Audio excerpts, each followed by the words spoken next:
Hello, welcome back to my channel. Myself Anubhav Tiwari advocate. और आज मैं आपको बताऊंगा स्थायी हाजिरी माफ़ी यानी परमानेंट एग्जम्पशन क्या है और परमानेंट एग्जम्पशन आपको किन परिस्थितियों में प्राप्त हो सकता है। लेकिन मैं आपसे दरख्वास्त करता हूं कि अगर अभी तक आपने हमारे चैनल को नहीं सब्सक्राइब किया है तो सब्सक्राइब कर लीजिए। फ्री ऑफ कॉस्ट है, एक भी पैसा नहीं पड़ेगा, क्योंकि मैं आपको रेगुलर बेस पर विधिक जानकारी देता रहता हूं। तो इसलिए आप फिर जो है कहता हूं कि सब्सक्राइब कर लीजिए। और आइए हम अपने टॉपिक की ओर चलते हैं।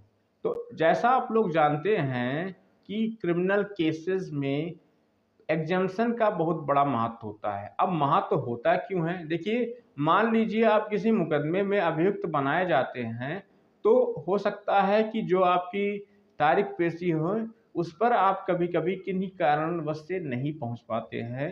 तो इसलिए एग्जाम्पशन की जो प्रावधान दिया गया है सीआरपीसी 317 के तहत, उनका आप लाभ उठा लेते हैं। यानी अब आप अपने अधिवक्ता के जरिए जो है हाजिरी माफी देकर आप उस पेशी से बच जाते हैं। लेकिन आज मैं आपको बताऊंगा कि स्थायी हाजिरी माफी यानी परमानेंट एग्जम्पशन किस प्रकार आपको प्राप्त हो सकता है। देखिए, अगर परमानेंट एग्जम्पशन की बात करें तो ये सीआरपीसी की धारा 205 में इसका प्रावधान दिया गया है। वहीं बात करें नए कानून के अंतर्गत बिजनेसेस में इसका प्रावधान धारा 228 में दिया गया है।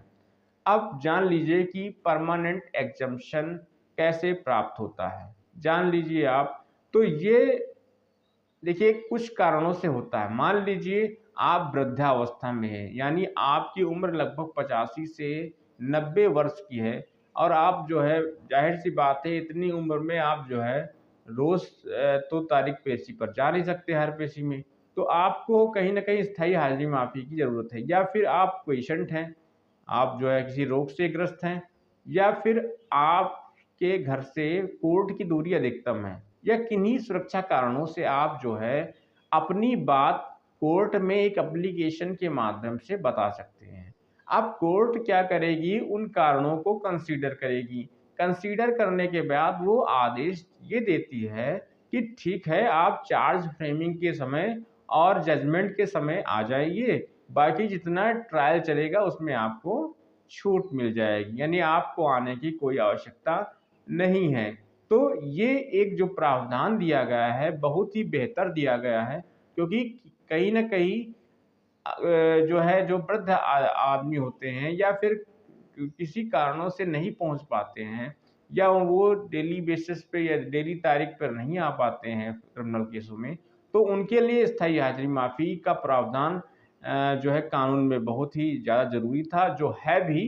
तो आप अपने वकील के माध्यम से अगर नहीं जाना चाहते हैं और आपको इन कारणों में कोई भी कारण है, तो आप जो है स्थायी हाजिरी माफ़ी का लाभ बिल्कुल ही उठा सकते हैं। नो डाउट कोर्ट उसको कंसीडर करेगी, उसके बाद उसमें ऑर्डर दे देगी और आप सिर्फ चार्ज फ्रेमिंग और जजमेंट के समय ही जो है जाएंगे, अन्यथा आप ट्रायल के समय नहीं जाएंगे। और इस तरह आप जो है परमानेंट एग्जाम्पशन का लाभ उठा सकते हैं। तो आई होप ये वीडियो आपको बहुत ही सुटेबल लगी होगी, अच्छी लगी होगी। तो मैं आपसे दरख्वास्त करता हूँ, अगर अच्छी लगी हो तो लाइक का इम्प्रेशन क्लिक कर दीजिए। और ऐसी ही विधिक जानकारी मैं आपको रेगुलर बेस पर देता रहूँगा। फिर आपसे दरख्वास्त है कि अगर अभी तक आपने हमारे चैनल को नहीं सब्सक्राइब किया तो सब्सक्राइब भी कर लीजिए। एक नए टॉपिक में हम फिर मिलेंगे, तब तक के लिए नमस्कार।